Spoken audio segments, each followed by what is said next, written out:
12월 연준회의 결과가 나왔죠. 보니까 거의 예상했던 내용들이라서 어떤 내용들이 있는지 봅시다. 자, 지금 내년에 금리 3회 인상 이야기랑 테이퍼링 2배속해서 3월에 종료된다. 지금 150억 달러씩 자산 매입 규모를 줄이기로 했는데 이걸 2배인 300억 달러씩 늘린다는 계획이다. 그러면은 원래 150억 달러씩 1200억 달러를 8개월 동안 줄이기로 했는데 일단은 지금 2개월은 진행된 상황이죠. 그래서 300억 달러는 추진이 됐고 나머지 900억 달러에서 300억 달러씩 3개월 만에 끝내겠다. 그러니까 3월에 종료가 되는 거죠. 자, 테이퍼링을 빨리 종료하는 이유는 뭐예요? 테이퍼링 이후 금리 인상 들어간다는 얘기죠. 그러니까 테이퍼링 이후 금리 인상이기 때문에 금리 인상 시점을 6월에 잡아놨는데 얘도 3월로 땡기겠다. 이런 의미인 것으로 보이죠. 그래서 지금 다 3월에 첫 금리 인상 전망하고 있다. 테이퍼링을 당긴 이유는 금리 인상을 빠르게 하기 위해서이다. 내년 중에 3회 금리 인상하고 3월, 6월, 9월이나 이런 식으로 해서 거의 분기별로 한 번씩 하겠죠. 그리고 매분기 0.25%씩 총 9번의 금리 인상을 전망한다. 자, 미국에서 9번 금리 인상하면 우리나라는 몇 번이나 해야 될까요?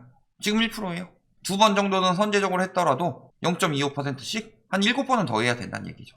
미국에서 이렇게 하는데 우리나라에서 못 따라갈 수가 없다. 그러면 어떻게 돼요? 2.75% 되는 거죠. 8월 전에 금리 인상 지금 초읽기 들어갈 때 그때 뭐라 그랬어요? 언론들이 0.25% 올라봤자 영향 없다. 0.25%씩 한 번만 올린다는 얘기 없었는데, 그런데 지금 미국에서 몇 번이나 올린대요? 9번 금리 인상 전망하고 있어요 지금. 그러면 우리나라도 거의 3%에 준하는 기준금리까지 올라갈 수 있다. 그런데 18년 11월에 기준금리 1.75%까지 올렸죠. 이때 집값 떨어지는 거 나왔어요. 부담이 됐다는 거죠. 그런데 잘 보면은 그 당시에 가계부채가 이만큼 있었으면 지금은 가계부채가 이만큼 있죠. 그런데 이자도 1%포인트 정도 더 높다. 그러면 집값은 어떻게 되겠느냐? 집뿐만이 아니라 나머지 자산시장, 위험자산시장 다 어떻게 되겠느냐? 다 영향을 받을 수밖에 없다는 거죠. 특히 우리나라에서. 예를 들어 코인 시장 같은 경우는 꼭 우리나라만 보는 건 아니지만 그래서 글로벌 금융시장이 영향을 받으면 코인 시장은 영향을 받겠죠. 근데 우리나라에서 금리 인상한다고 해서 코인 떨어집니다 이게 아니라 글로벌적으로 금리 인상을 하기 때문에 매우 위험하다 이 이야기를 한 거고, 그 다음에 우리나라에서 금리 인상에서 제일 위험한 건 뭐예요? 부동산. 자, 점도표 어떻게 바뀌었는지 봅시다. 자, 2022년에 안 올릴 것이라는 사람이 절반이었고 올릴 것이라는 사람이 절반이었죠. 그런데 지금 다 일단은 올리는데 한 차례 올리는 게 1명, 두 차례 올리는 게 5명, 세 차례 올리는 게 10명, 네 차례 올리는 것도 2명이나 나오고 있다. 그리고 장기적인 목표는 변화가 없습니다. 하지만 내년, 내후년, 그 다음에 3년 뒤까지 전부 다 더 많이 올릴 것으로 예측하고 있다. 특히 3년 뒤쯤에는 1.75는 기본으로 찍는다. 이렇게 예상하고 있다는 거죠. 즉 금리 인상 시기가 굉장히 가파라질 것이다. 그래서 완화적 입장을 견지했던 위원 5명도 0에서 2회에서 4회에서 5회까지 상향 조정이 됐다. 그리고 대다수의 의견이 9회. 자, 그런데도 뭐라 그래요? 불확실성에 우려를 씻어냈고 글로벌 증시가 반끝하고 있다.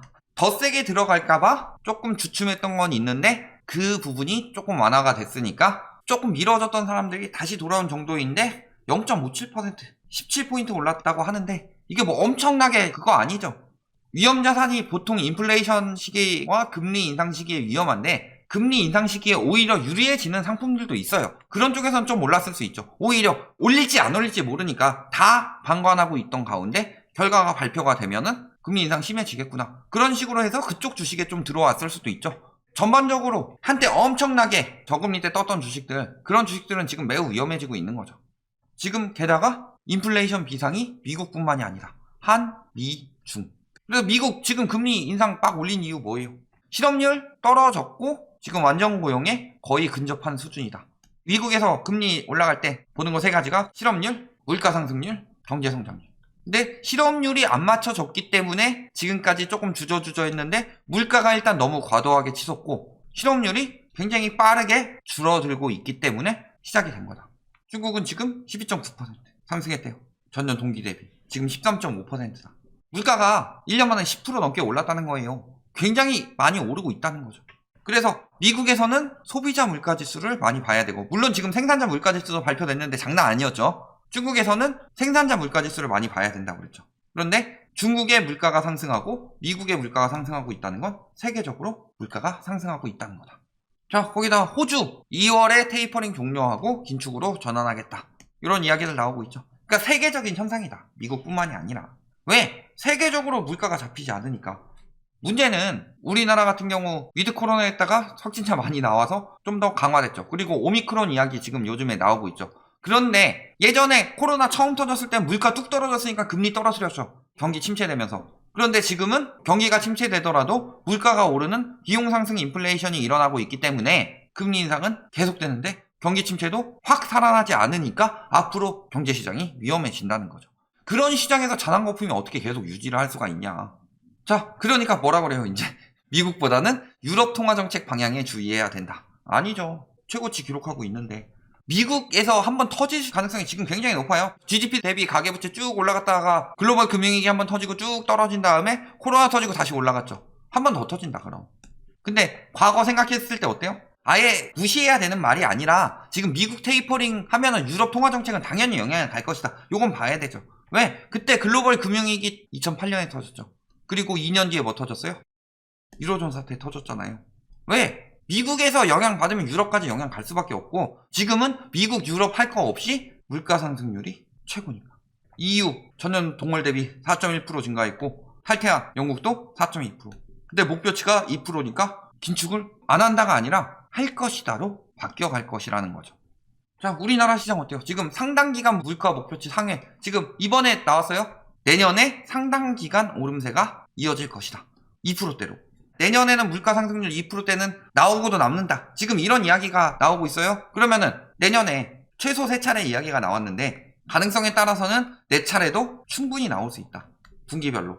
그리고 금리 인상이 미국에서 3월에 한다고 했으니까 우리나라는 1월에 한번 올릴 가능성이 굉장히 높다. 자, 그래서 내년 1월 추가 금리 인상 가능성을 많은 사람들이 예측하고 있다. 왜? 2월에는 대선, 3월에는 총재 임기가 맞물려 있다. 그러니까 1월 인상이 가장 적당한 시점이다. 자, 대선 다 떼고 3월에 총재 임기가 맞물려 있죠. 그러면 어떻게 돼요?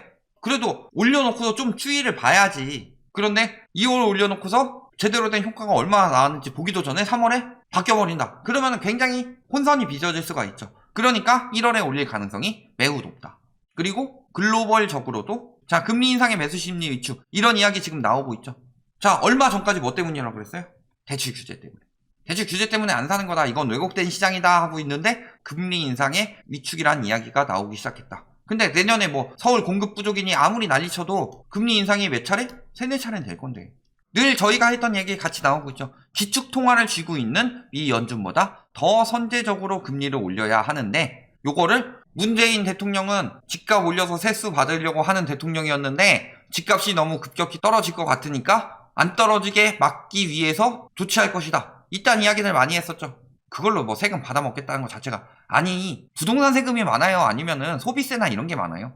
1년에 한 번 받는 보유세 그 다음에 팔아가지고 나오는 양도세 이런 거보다 소비세는 따박따박 붙잖아요. 그게 훨씬 더 거래량도 많고 그런데 지금 집값 때문에 소비 침체가 돼 있는데 세금 더 받으려고 집값 올린다는 사람들은 제정신이야 도대체.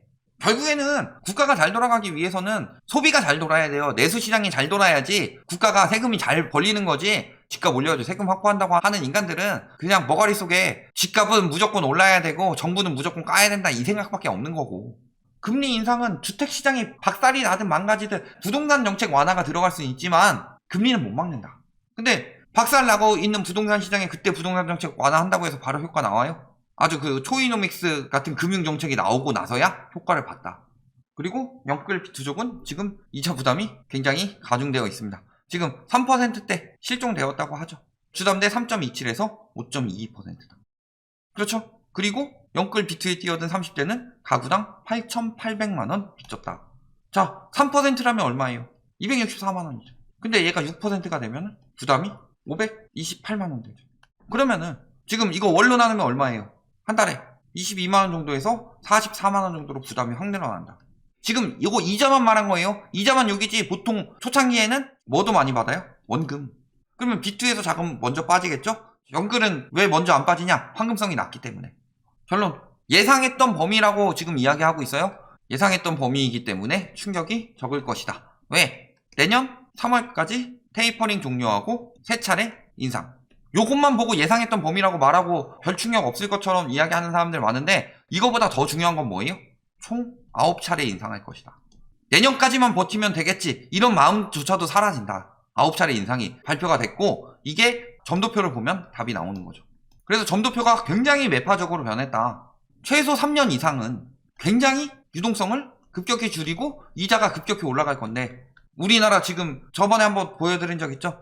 이자 했을 때 예전에 한 53조 정도 됐을 때 글로벌 금융위기 터졌고 이자 부담이 그 다음에 2018년 11월쯤에 55조 정도 됐을 때 한 번 더 터졌죠. 지금 58조가 넘어갔어요.